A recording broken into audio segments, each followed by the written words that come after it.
स्वागत हाम्रा पाहुनाहरूलाई, स्वागत हाम्रा अतिथिजनलाई।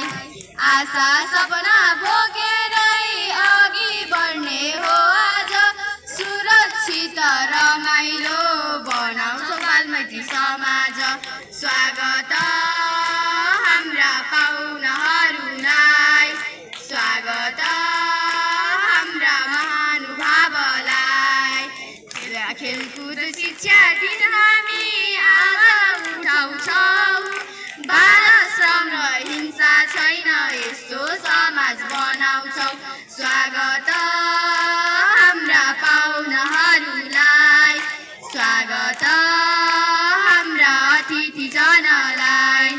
देउरालीको आँगनमा उज्यालो छ आज, वडा नम्बर 2 ले गर्छ बाल मैत्री सन्देश।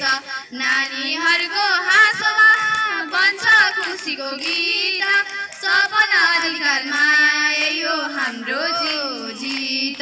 स्वागत हाम्रा पाहुनाहरूलाई, स्वागत हाम्रा अतिथिजनलाई। बोली व्यवहार वातावरण बाल मैत्री नीति, बाल मैत्री शासन छ हाम्रो नीति। शिक्षा स्वास्थ्य खानेपानी सडक बजारमा बाल अनुकूल संरक्षण जरुरी छ आज। धन्यवाद।